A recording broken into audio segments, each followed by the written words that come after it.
Hello, everyone, and welcome to another episode of Page Turners Plus.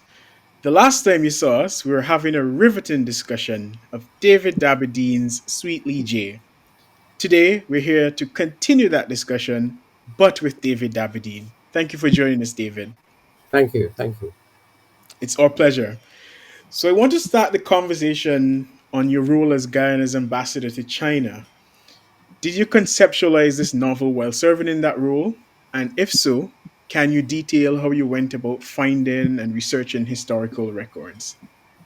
Well, thank you. I thought that if I'm to spend 5 years in China, which I did, I ought to try to write a novel or a short story at least on the country, as even as an outsider, but as a way of kind of getting to terms with the imagination of the Chinese, their consciousness about themselves. So I didn't want to write something which is social realist, which is, unemployment or politics and so on. Although that's in the novel. But I wanted to get to the core of Chinese thinking, and to do that, you have to meet people. So I traveled throughout China and met all kinds of people, especially in the villages in Guangzhou, which is where many Chinese Guyanese left and arrived in Guyana.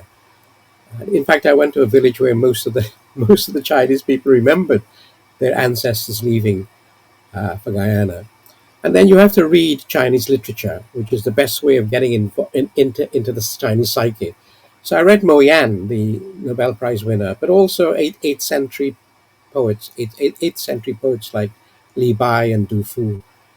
And then novels, 18th century novel, a classic, which was A Dream of Red Mansions. So you read whatever there was in translation.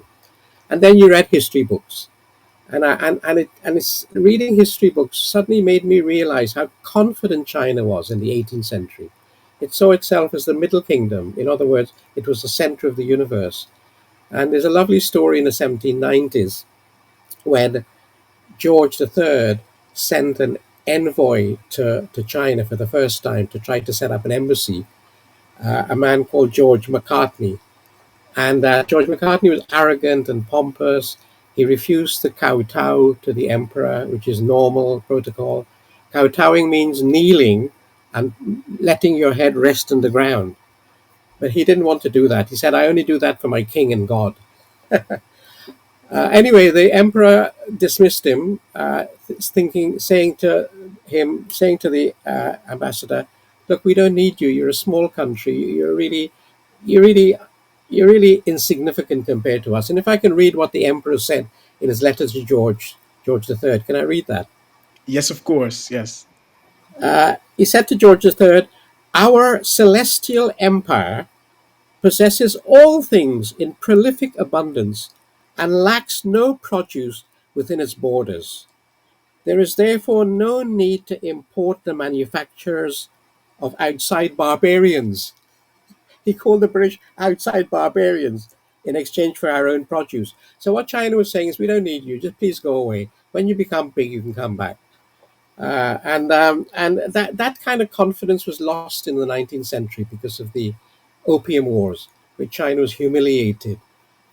10 years of wars, 1839 to 1842, then 1856 to 1860, where China was invaded by the British, everybody, the Germans, the Russians, everybody, and forced to give up their ports. They were forced to become Christians, and they were humiliated. So that confidence of being the Middle Kingdom was lost in the 19th century. But by the time I arrived in China in 2010, that confidence was there among the young people, the students I met. They realized that they were about to become the second largest economy in the world. They were making friends all over the world. They were strong in the United Nations. They had money. They could travel overseas. They were all given a grant, an allowance of foreign exchange, and the country was booming in terms of buildings going up left, right, and center. It really was astonishing that just the growth of China in the few years that I was there. So that confidence had returned, and then the confidence was also expressed in, say, China's space program. I mean, I remember in 2013 being deeply moved watching Chinese television, deeply moved to see the Chinese sending up a manned rocket to space, because you suddenly realize that the Chinese are now part of us, part of the global community, exploring worlds outside of our own Earth. So those were the experiences that I had that made me want to do some writing, made me want to write something about China. And when you did, you included a host of characters, some of whom were based on real people, as we understand it. How did you find the man who taught Charles Darwin to stuff birds and other such folk? Well, And I what put I it's put in important?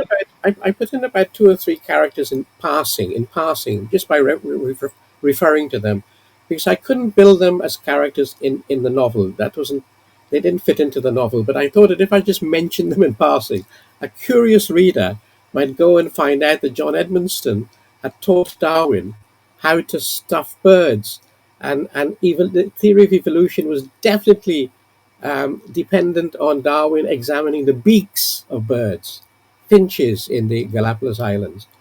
So, and of course, John Edmonston was born a slave in a slave plantation in Guyana, named after Edmonston, his master. So that story was a story in itself, which I wanted a reader to go and find out for themselves. Or I had a one page on Theophilus Richmond, who was the surgeon on board the first boat, the first boat to arrive in Guyana in 1838 on the Hesperus. He was a ship surgeon, and the novel deals with slavery in passing. It deals with indentureship, obviously. So these were just shorthand ways of saying, look, there are things outside of the novel that you can go and find out for yourself. So those are the reasons I mentioned historical characters. Is it, do you think, an academic sort of reflex to make everything a teaching moment? Well, I've been teaching for 40 years. It's in the blood. But I think it was more than that. I think it was just a way of saying, I can't go into these areas, but here's a clue, and you can follow it up on your own, and see the narrative in a different way. And I think you delivered quite a powerful historical teaching through your novel, because you begin by telling the story of life in the Wuhan province before exploring Jie Yun's travel to Demerara. In subsequent chapters, you juxtapose 19th century colonialism in China with 19th century colonialism in Guyana. So, why did you choose that approach? Well, Ron, the whole of the 19th century was the age of colonization. When you think that the scramble for Africa in 1884, I think there was the Congress of Berlin in Berlin, where the Europeans just divided Africa, saying, I'll have this bit, you can have that bit. You don't want that bit? All right, I'll have that bit. You have this bit instead. I mean, it's ridiculous, isn't it? I remember Raymond Williams, the great Welsh scholar and writer, saying that, and I don't want to be anti British because I live here and I benefit from living here in terms of libraries and education and so on. But Raymond Williams said that the history of Britain is a history of theft. He said that explicitly. And so, if you look at the dissection of Africa, there was a nice French cartoon in 1895, a year after the Berlin Conference, where they showed Europeans sitting around a table. There's a big cake there, and it's called Africa. And there's a man with a knife and fork, a European, just about to carve out the pieces. Well, that's colonization. So you can't write about the 19th century without writing about colonization. When you think that India was governed by a company, the East Indian Company. So that's why, if the novel is set in the 19th century, you have to deal with colonization. On that same theme, did you think that there were any similarities between the kind of, from the point of view of the people, perhaps, between life in Wuhan as the British are arriving and the arrival or the shift that's going to come with the end of emancipation? Is that also figuring in your thinking as you're writing, or is that our interpretation that we've Yeah, got? no, because the Chinese were coolies. They were called coolies, right? The Chinese coolies, and the Indians were called coolies. Uh, so they came from the they were the poorest people in China and in India. In India, many of them were untouchables. They were chamars, low caste people, and in China, they were very poor. That's why they emigrated. Because being poor in China in the 19th century was, as you can imagine, dreadful. You had a hierarchy that was very inflexible and domineering and bullying. and your life was really, if you were poor, one of being bullied from birth to death, right? So yes, there was this parallel between the indentured Indians and the indentured Chinese. I also thought that we hadn't written enough about the Chinese as Caribbean writers. I had a Chinese student, Anne Marie Leloy, who now teaches as an academic in Canada, and she said to me, "David, you write about Africans and Indians and so on. You've never written about us." And I felt a bit ashamed that as a Caribbean person living with Chinese people in Guyana, my great aunt is Chinese Guyanese. I spent a year with her boarding when I went to school. And so therefore Anne Marie Leloy just urged me and made me feel ashamed that I should make an effort to write about China, as even as an outsider. Now, I think there's a real growing interest in Chinese Caribbean experiences as well. I know seeing at academic conferences you're seeing, particularly in literature actually. But I know that the French Caribbean are also writing increasingly about the Chinese experience as well. So I do think it's really interesting that we're finally kind of broadening our views of like who can be a Caribbean person and which stories we're interested in hearing, not just telling. Speaking of people that appear in the novel, for some of us it was really apparent that this the Harris character was based on the character of Wilson Harris. Why does he make your way as 20th century writer from Guyana into this 19th century story? Well, I've written, well, first of all, let me say that Wilson Harris, I, in some ways, I owe my writing career to Wilson Harris because when I met him in 1982, he said to me, don't do academic work, do your writing." And he reviewed my first book. But to have Wilson Harris review your first book, a book of poems called Slave Song, was tremendous. Harris is known to be very generous to younger writers from the Caribbean. So I had a feeling of his generosity. He moved me very deeply. And then we became friends, and he came to the University of Warwick, where I was teaching on many occasions.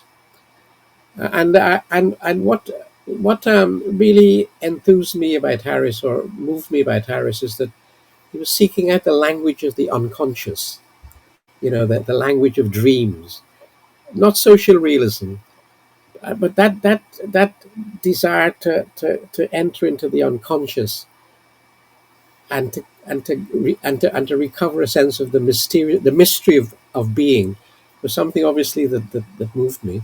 And so in two or three novels I've created characters called Harris. I think in one novel, I can't remember the name of the novel, but there was a character called Father Harris, and then there was another character called Father. No, there was one called Father Wilson and one called Father Harris, and they were debating each other.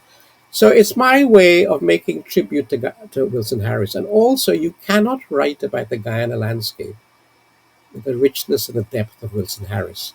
So in creating this character who introduces the Chinese man to the rainforest of Guyana, Harris came up automatically. And so it's my tribute to Harris he was a genius, but also his sense of the rainforest as a space of terror, dread, and also mystery. And I actually want to focus on the character Harris and another character that came up in the novel, Gur. Throughout this novel, you document instances of racial prejudice among members of the different ethnic groups in Guyana, and you show how the colonizers succeeded in creating these prejudices. Yet, Jia seemed not to be convinced by Joe or Harris of creating anyone because of their ethnicity. Was Jia a metaphor for the ideal human?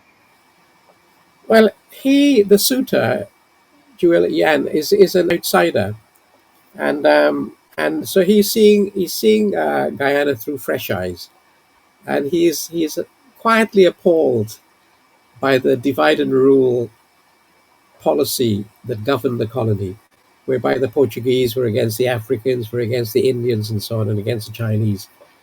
And so I just created him to get an outside view of Guyana. Um, so there was nothing that was his role really. I wasn't saying that he was an ideal person. In the novel, he loses himself in numbers rather than personalities. He's always counting up his money as a way of diverting from his loss of of China and his love for his sweetheart. So he's quite a strange character. Like Harris is likable but lonely.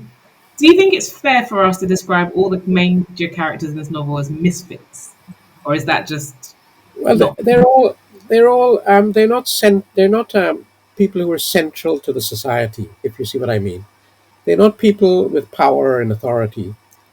They live in poverty. They live in the fringes, and so in a sense, they're misfits in that sense. In that they don't they they they they have one foot in the society and one foot somewhere else, dreaming.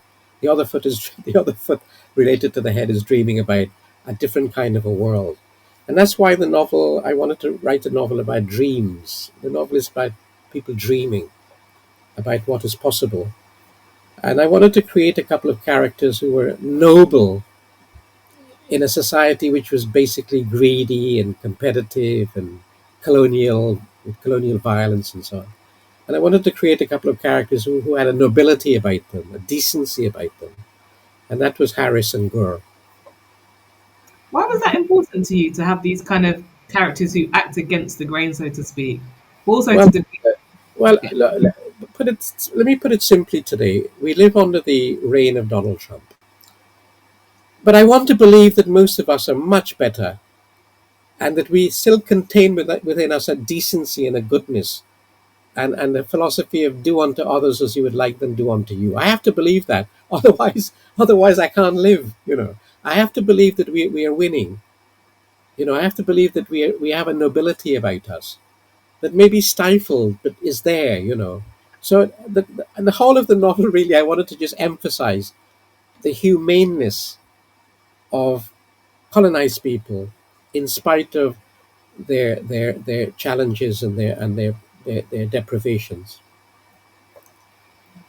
I actually want to pick up on something you mentioned in your answer previously, where you said, it was a novel about dreams.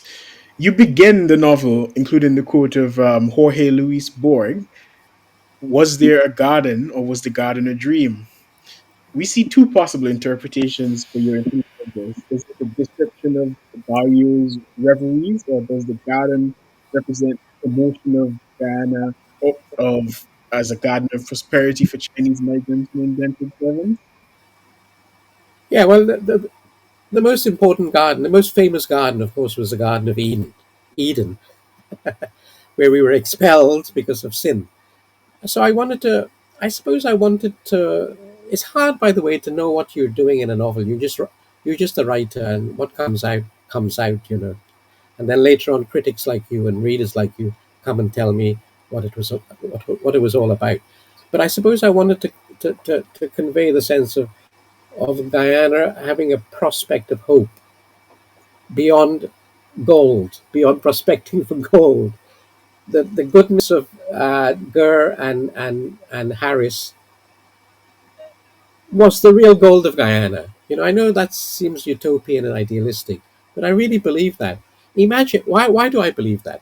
I believe that because Guyana had people who were enslaved and brutalized, followed by Indians who were living in the same huts and the same squalor for many, many years as the Africans. So we lived in squalor. We were squalid. We were exposed to vulgarities and we survived.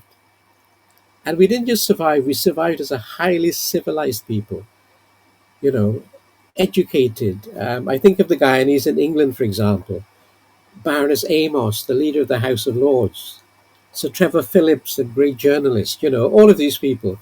We survived our squalor and our deprivation, and that's what I wanted the novel to say not in terms of propaganda, but in terms of the lives of the character and their thinking about each other. And I know you mentioned that these ideas just come to you as a writer. But the three quotes that you have at the beginning of the novel, was this like the template upon which you wrote the novel, or did they come after, or which came first, the chicken or the egg? I was very aware reading the history books of the humiliation that China endured in the 19th century. So that quotation from one of the Chinese officials about how they were forced into squalor and vulnerabilities was something that determined the trajectory of the novel, and the other two quotations as well. But the quotations, maybe they came in the middle or towards the end. I can't remember now, but obviously they were always at the back of your mind as you're writing. Yeah, just thinking about this idea of dreams. Is that why surrealism becomes important in the story, and you take that kind of, I don't say approach because it's not an approach. How would you describe this? The novel feels surrealist certainly at certain points. Is that the best way for you to kind of explore this idea of dream? Yeah, if you want to write a Harrissian novel, which has always been my dream. But I don't want to write a Harrissian novel. I also want to have social realism there. I want to have characters acting in a certain political and social economic context. So, in a sense, is wanting to meet Harris halfway, but to still keep the core concern of the validity, if you like, of the dream state. And that in dreams, maybe out of dreams emerges what is the very depth of you as a personality, as a person. So I have these characters dreaming, and the other thing, but they dream because it's more it's more fascinating for a writer to create characters who dream because you can make up their dreams, and those dreams are actually your own dreams. So you can bury your own fragility, if you like, and your own sinfulness, if you like, by giving those dreams to your characters without taking responsibility. Wow, if you'd heard the conversation we had earlier, you would not confess to that sinfulness, sir. It's quite interesting that you mentioned that about dreams because we asked the question in in our discussion of this novel of whether as a reader you recognize the sort of transitions between the dreamscape and physical reality, and that came up quite often with Bayou's dreaming.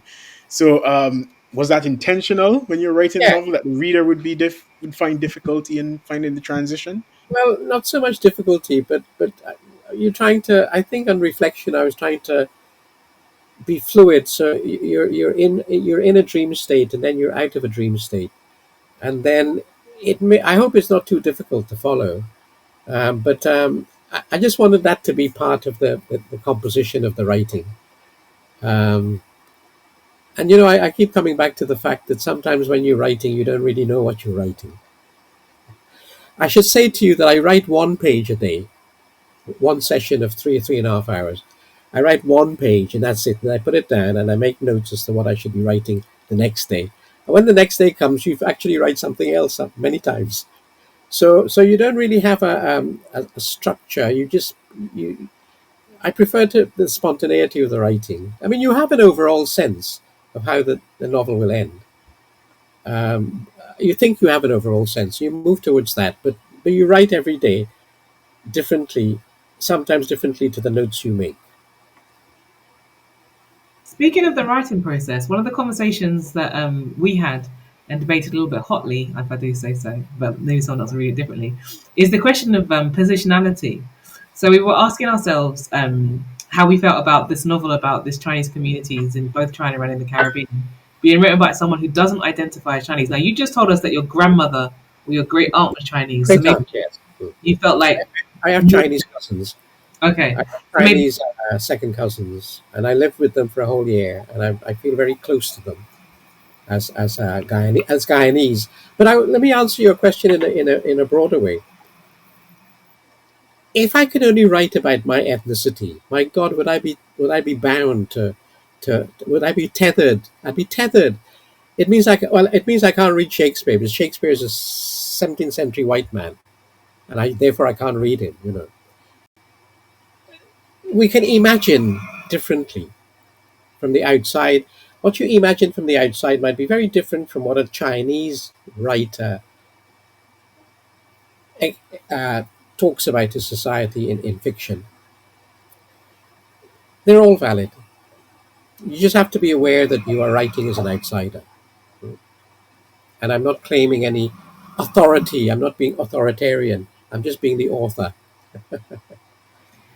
I mean, we had a. It was a debate. We hadn't. I don't think we had a result, but it's really interesting to hear your take on how you felt Yeah, about I it. mean, who wants to be ethnocentric? It just means you're bound to your own community. Boring.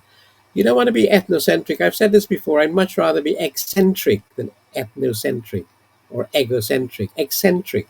Because you need to be eccentric if you're going to produce works of the imagination. You've got to be a bit odd, you know. And I mean, Um, I suppose you come from a place of the advantage of coming from a multicultural society. I mean, you come from a place where indigenous people, Africans, Indians, Portuguese, Chinese, they all live within the same society, and for the most part, um, you know, it's a really cohesive melting pot. Even except for politics sometimes. yeah. Same with Trinidad and Tobago. Yeah, no, I agree. I mean, I grew up in New Amsterdam, which is a black African Guyanese town. Nobody beat me. No, I didn't beat anybody. we just went to school together. So apart from the ethnic mix and the richness of Guyana, I should also say the intellectual milieu. You know, as a boy, you were really conscious of how people in your secondary school had achieved A levels and that were going to university. There was a sense that you were living in an intellectual space as well. Apart from living in a shanty town and hens running around in the yard and relative poverty, you realize as a young boy, as a child, that you were living in a space that was full of ideas and promise of intellectual achievement, undoubtedly. And along the lines of the whole ethnic makeup of Guyana, today's Chinese Caribbean people mostly descend from the second wave of Chinese immigrants to the Caribbean who arrived around the early 20th century. Why were you interested in the first wave of Chinese immigration rather than the second? Well, I was interested in the 19th century and the more or less relative new uh, newness of arrival of the Chinese. They arrived in Guyana in 1853. The novel is set in the 1870s, so that was what inspired and provoked me. And in fact, most of the Chinese arrived between 1853 and 1879, I think. The second wave of Guyana Chinese are really fascinating. They're coming now in large numbers because of the oil and gas, uh, because they're brilliant. The Chinese are absolutely fantastic at building bridges. When I was in China, I was amazed to be taken to bridges that go out into the sea for miles before coming back to land. The Chinese are amazing builders, and so now we are privileged now to have in Guyana Chinese who are helping to build roads and bridges and airports and so on. There is always a kind of residual antipathy and prejudice against the Chinese that they're taking over. It's the same in Trinidad and so on. The people have a kind of a view that they're running the shops and they're running the supermarkets, and therefore they run us out. In fact, we are really privileged to have such skilled and talented people who've honed their talents over centuries. We're really lucky to have them in our country. That's a Just really well. beautiful sentiment, and really refreshing to hear because we know that. I wanted to pick up on a similar conversation actually about friendship, which for us felt like a real central concern of the novel, perhaps even more so than love, which I think the novel's title suggests is where we're going to go, and the love letters we think suggest that that's where we're going to go. Which one would you say that friendship is a form of love, and so love indeed is in fact a major concern, or are we on the right track when we say actually friendship is what holds communities together, it's what holds people bound, it's what binds people to each other more so than romantic liaisons, especially Yeah. which can be so, uh, for lack of a better word, surreal in our head. Yeah, well, what I learned in China in the 5 years that I was there was that the most valuable quality between strangers was the word friendship, was the act of friendship. So when a Chinese person says to you, "You are my friend," that means you've been accepted. you know, friendship is so important in China. Um, and it probably, I don't know the roots of it, but certainly because of the one child policy, children who went to school became friends with each other because that's all they had. Didn't have brothers and sisters. All they had were each other. So you will find in China people saying, "Oh, my school friend." They will refer to their school friends as they're almost like their family, surrogate family. So friendship, the main character who goes to Guyana um, wants to create friendships with Gurr and others, Harris. So yeah, friendship more than love. I mean, great novels. I mean, the whole point about Wilson Harris in the novel, and Harris, not Wilson Harris in the novel, talking about how a speck becomes conscious of itself and then grows wings and becomes a bird and then evolves into humanity. That whole trajectory was the evolution towards love, which is what Harris is really about ultimately, the evolution of human beings towards a state of love. So I think the love and the friendship come together in the novel. I hope so, anyway. Um, the two big themes in all writing, the two big themes are loss and love, death and love. What else is there to write about? But interestingly, on the on the theme of love, there was an abiding sense of loneliness and isolation in the novel. From the suitor's unrequited love for Sweet Li Jie to Wang Changling's yearning for his mother, and Ying Ying, which was a fictional character of his own making, to Baoyo and Swallowtail, missing each other, to Gur's craving for company, and to Harris's voluntary isolation. Was that intentional? Yeah, yes, it was in a sense. Because I wanted to create characters who carried with them a sense of loss and a sense of longing. Because and I've said this many times in different interviews. What I learned from I had a great privilege in meeting Seamus Heaney for a few hours, the poet, the Irish poet, and what he taught me was that I remember he just said, like a gem, he just gave me for nothing over some whiskey. He said there is a difference between the expression of grievance and the expression of grief, by which he meant that the expression of grievance is like, I am David. I've got a big nose. I hate it. I hate my politics. I hate the prime minister. I don't like this person. I wish I had more money. That's the expression of grievance. Being here at the level of society. But the expression of grief is King Lear, is Hamlet. It's a sense that we're all lonely, aren't we? When you die in your deathbed, it's you on your own. I felt that when my father was dying. I was at his deathbed, but it was him dying, not me. And we come as Shakespeare would say, we come from darkness as children. We don't know where we came from. We're at a loss, and then when we die, we go somewhere we never come back to tell people where we've been. So our whole lives are bounded by, if you like, a loneliness and grief. And this is where Derek Walcott comes in when he says, "What else is there to write about but love? This love overcomes the grief." David, I'm struck that you mentioned earlier about Harris actually being a character you've had in a few of your novels.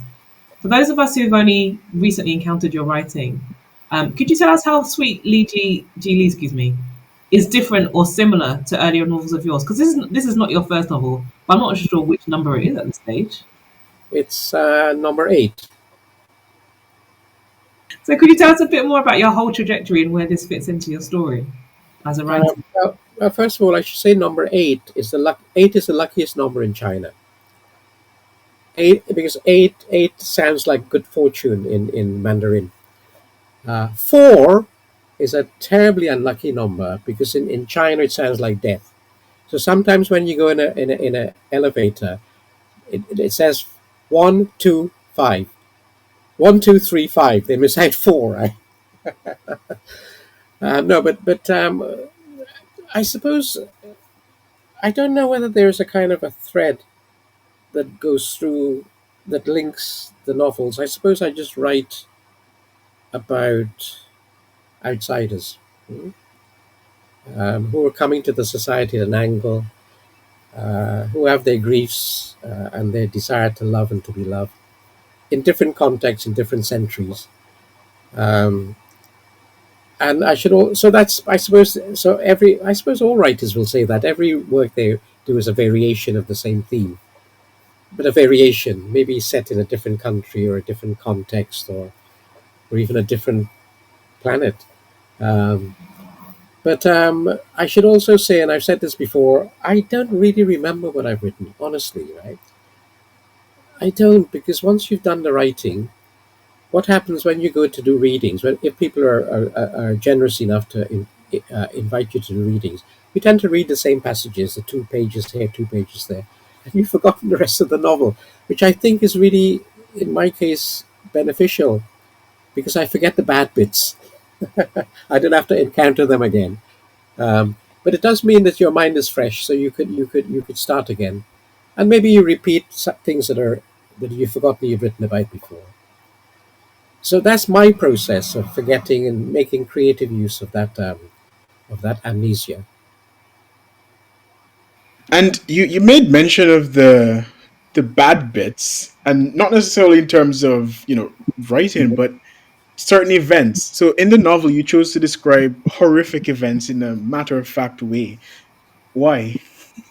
Well, let me come back to your previous point about bad writing. Look, you write and you have people who are readers and critics who have their own view on what you've written, and you just have to accept it. You may disagree with it, but you just have to accept it and take it on the chin, as it were, right? I mean, I've been a bit lucky. I've only had two really, really, really bad reviews. When I say bad, it made you feel I felt ashamed to be David Dabydeen. I wish I was you, wrong, right? So, but that's what it is. You people read, and if they don't like it, they don't like it. You've done your bit, as it were, and I say I've done my bit because that's all I can do. I'm not very good at carpentry or anything practical, but I try to write. I've always wanted to write, so that's what I do. Now, your question was about. The sort of matter of fact way that you presented Oh, horrific events in the novel. yeah. Well, sometimes isn't it better sometimes just to have that kind of calmness in which you describe violence, because it becomes more shocking to read. It's more shocking when you're just being even banal, as it were. Uh, I suppose that's what I suppose that was the motive for writing in that way. But you having said that, I can't remember any passages. I'll have to go and reread um, the novel. The question we always like to know, or like to ask, there are a couple of them, but this is one of them. How has your novel been received by a different audience? So, this is about Chinese communities both in China and in the Caribbean. How have Chinese Guyanese people accepted it, and how has it been received in China? Has it been translated? Yeah, it's been translated. The novel has been translated in Mandarin, but it's not yet been published. The last novel that was translated in Mandarin, I think it was called Disappearance. And I think the translator got a prize for that. Probably not the novel, but the translation probably enhanced the writing. But seriously, you're asking about what were you asking about? The You're asking about reception. the Me? it's too new to be reviewed. It was reviewed in Guyana twice by two by a German British academic who wrote something for the Guyana newspapers, and by a Guyanese scholar from the University of Guyana, and a couple of other reviews by Caribbean people. I've not seen any reviews by Chinese Caribbean or people, but it's just I don't know. I'll just have to wait to see what the Chinese think of the novel. To Have be you, honest, I'm just more worried about my former PhD student Anne Marie Leloy, what what she thinks about it. and What what the about rest your of the Chinese people think. cousins? Have they read Right? it? Have they had a thought? I mean, I suppose I've not been in touch with Anne Marie Leloy for a while. I think she's ordered the novel, And I'm sure she'll write to me, but then she might feel a bit shy because she was my PhD student. So she wouldn't tell me what a terrible, horrible, nasty purple writer I am. But what about have you informally had people read it, like your cousins, for example? Um, well, the novel was dedicated to my wife, but she still hasn't read it. She's promised to read it, but there you are. But I'm being sure she married, will after this show. when you've been married for 21 years, um, my wife no longer takes the writing seriously. I Okay, guess so we're do you kind of, want to ask your favorite question? what can we expect next? What's the next project? Uh, I really don't know. I mean, I thought I'd take a little bit of time for things to brew and bubble up in your mind. So I'm taking a little bit of time off to think what else to write, or indeed whether to write anything else. Um, it's it's it just takes time to whether to arrive at some decisive moment. And once you write, you start writing. And once you start writing, you can't really end because you think, bloody hell, I made the effort. I might as well end. I might as well finish this damn thing quickly. thank you Uh, so much. Thank you so much. There you have it, folks. As promised, we had a riveting reflections on this book, and we also had a wonderful conversation with the author, David Dabydeen. As we end, we leave you with a reading from this novel by David Dabydeen himself. Thank you for joining us. The next time you see us, we'll be reflecting on Nigel Thomas's A Different Hurricane. But for now, we leave you with the voice of David Dabydeen. this is a passage from towards the end of the novel, and it's about the murder by a foreign soldier of the landlord of the village, Wang Changling. Wang Chanling sat at his desk beside an open window to catch the breeze. It was an unusually hot day. He was in the midst of pleasing thoughts. Ma Hongniang and Sweet Li Jie had brought such happiness to his household. In moments like these, he couldn't help recalling his creation, Ying Ying, and nervously, reluctantly, he put his freshly carved pen to paper, knowing that the first word he wrote would lead to others, unleashing fantasies that he had suppressed since Ma Hongniang and Sweet Li Jie had appeared at his door. So why did he take up his pen? Why did he break his resolve? If asked, he couldn't have explained it. What spell had been cast upon him, and what made him a serf to ink? Explanation meant reason, and reason meant hope, and there was no reason, no hope in what he was doing. He was just doing. A sentence suggested itself. He watched his hand making marks on the paper as if it did not belong to him, as if it had a will of its own which could not be restrained. He raised his head from the desk, sighed deeply. It was the last sound he made before a bullet pierced his forehead, leaving scraps of bone and gore on the ground. Blood trickled down his neck. Ma Changling, Wang Chanling thought it was sweat. It was an unusually hot day, and then his mind went blank.